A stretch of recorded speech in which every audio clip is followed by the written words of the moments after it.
तो चलो ध्यान दो बाबू, इससे पहले हम लोग देखे थे प्रकाश का परावर्तन और उसके नियम, और अब हम लोग देखेंगे दर्पण यानी मिरर।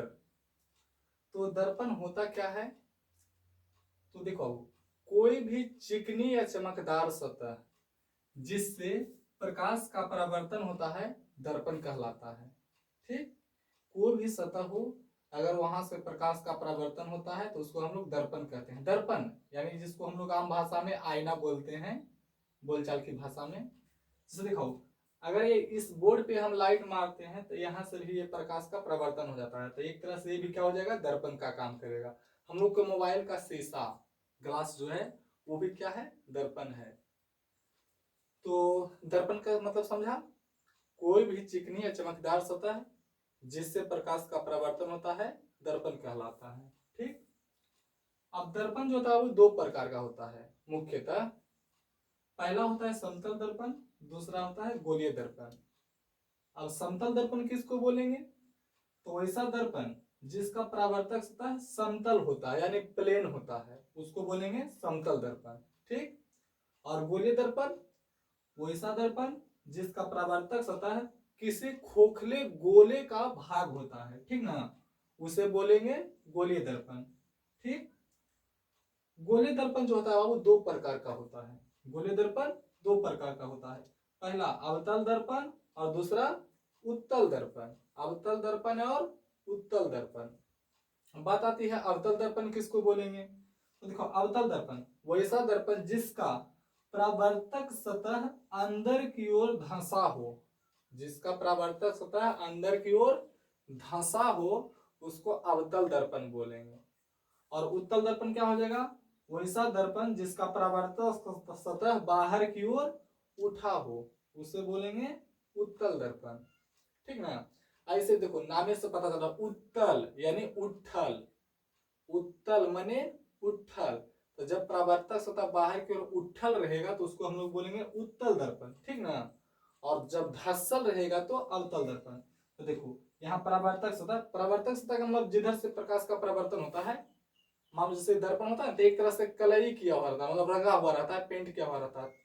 और दूसरा सतह जो होगा जिसमें हम लोग फेस देखते हैं वो हुआ परावर्तक सतह। ठीक ना, तो इधर मान लो पीछे इधर कलई किया हुआ है मतलब रंगा हुआ है यानी पेंट किया हुआ है, और इधर ये हो गया परावर्तक सतह। जो परावर्तक सतह देखो अंदर की ओर धसल है, तो जब धसल है तो अब तक, और यहाँ देखो इधर से कलई किया हुआ मतलब पेंट किया हुआ है, और इधर हो गया परावर्तक सतह, और चूंकि परावर्तक सतह उठल है इसलिए हो गया उत्तल दर्पण।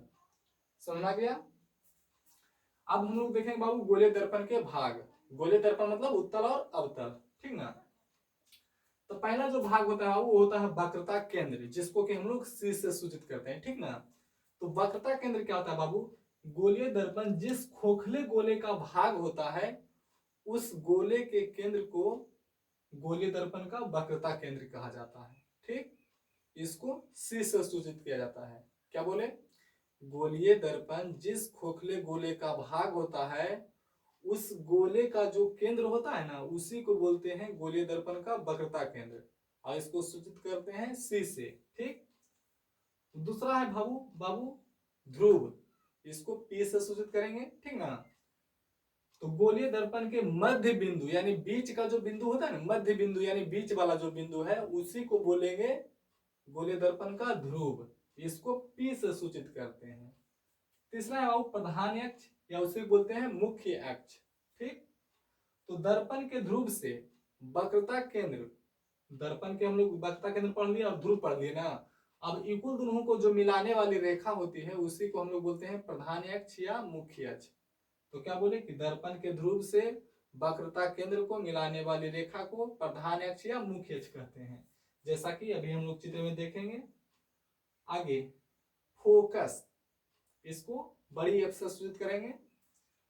तो फोकस होता क्या है, तो देखो अब फोकस जो होता है वो देखो ना प्रधान अक्ष के समांतर, फोकस जो होता है ना इसको बड़ी एफ से सूचित करते हैं, और इसका परिभाषा हो जाएगा प्रधान अक्ष के समांतर आने वाली प्रकाश की किरणें। ठीक ना, दर्पण से परावर्तन के बाद प्रधान अक्ष के जिस बिंदु से होकर गुजरती है या जिस बिंदु से आती हुई प्रतीत होती है, ठीक ना, उसी को हम लोग बोलेंगे फोकस।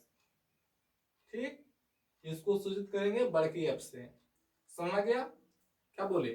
प्रधान अक्ष के समांतर आने वाली प्रकाश की किरणें दर्पण से परावर्तन के बाद प्रधान अक्ष के जिस बिंदु से होकर गुजरती है या जिस बिंदु से होकर आती हुई प्रतीत होती है, उसी को हम लोग बोलते हैं फोकस।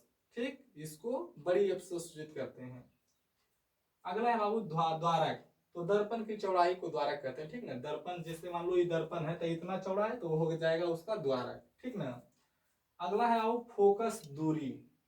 तो फोकस दूरी क्या है? देखो, दर्पण के ध्रुव से और फोकस के बीच का जो दूरी होता है उसी को बोलते हैं फोकस दूरी। इसको छोटकी एफ से सूचित करते हैं। ध्यान देना, बड़की एफ हुआ फोकस और जबकि छोटकी एफ जो हुआ ये फोकस दूरी हुआ। ठीक, अगला है वक्रता त्रिज्या। इसको बड़ी आर से सूचित करते हैं। और वक्रता त्रिज्या क्या होता है? तो गोलीय दर्पण के ध्रुव से अब वक्रता केंद्र यानी सी के बीच का जो दूरी होता है उसी को हम लोग बोलते हैं वक्रता त्रिज्या। इसको बड़ी आर से सूचित करते हैं। ठीक, अब आता है बाबू, यहाँ पे चित्र में देखो दिखा दिए हैं एक गोली। देखो एम एन, ये क्या है? दर्पण है। तो एम एन जो हुआ है दर्पण का द्वारक हो गया। इसका मध्य बिंदु पी ये ध्रुव हो गया। इधर यहाँ फोकस हो गया, इधर वक्रता केंद्र हो गया। फोकस से लेके ध्रुव के बीच की दूरी को फोकस दूरी और वक्रता केंद्र से ध्रुव के बीच की दूरी को वक्रता त्रिज्या बोलेंगे। उसी तरह से ये उत्तल दर्पण में था, इधर अवतल दर्पण में है। ठीक ना, ये उत्तल दर्पण था, उत्तल में है ये। ठीक ना, ये उत्तल में है और ये अवतल में है।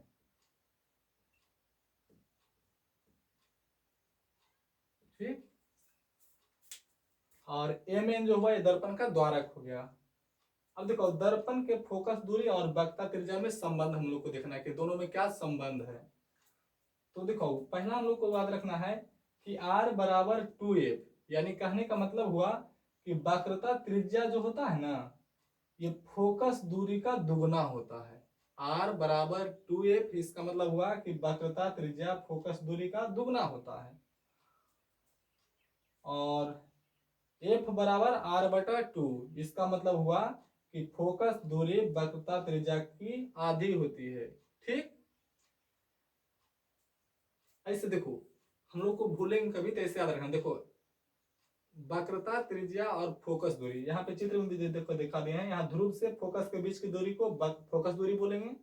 यहाँ ध्रुव से वक्रता केंद्र के बीच की दूरी को बोलेंगे हम लोग वक्रता त्रिज्या। ठीक ना, इसको छोटकी एफ से, इसको बड़ी आर से। दोनों में इसी तरह पता चल रहा है। देखो ये इतनी दूर है, ये ज्यादा दूर है ना, ये केंद्र तक है, वो फोकस तक है, आधे में ना है। तो ऐसे भी पता चल रहा है दोनों में संबंध कि वक्रता त्रिज्या बड़ा होता है और कितना बड़ा होता है? तो फोकस दूरी के दुगना होता है। और फोकस दूरी जो होता है वो वक्रता त्रिज्या का आधा होता है, मतलब उससे छोटा होता है। तो तुमसे अगर कोई पूछेगा कि वक्रता त्रिज्या और फोकस दूरी में क्या संबंध है, और दोनों में कौन बड़ा होता है, तो कौन बड़ा होता है? वक्रता त्रिज्या। इसे भी देखो वक्रता त्रिज्या, वक्रता मतलब बड़का है ना, बड़का त्रिज्या, वक्रता मतलब बड़का। तो वक्रता त्रिज्या जो होता है वो बड़ा होता है। और कितना बड़ा होता है? तो फोकस दूरी जितना रहेगा उसका दुगना होता है। और फोकस दूरी को ऐसे देखो बड़की आर से सूचित करते हैं, मतलब बड़ा होगा। अब सॉरी, वक्रता त्रिज्या को बड़ी आर से सूचित करते हैं, मतलब बड़ा होगा। अब फोकस दूरी को छोटकी एफ से, यानी वो छोटा होगा। तो कितना छोटा होगा? तो उसका आधा। किसका आधा? वक्रता त्रिज्या का आधा। ठीक, तो आज फिर इतना ही। इसके बाद हम लोग देखेंगे बाद में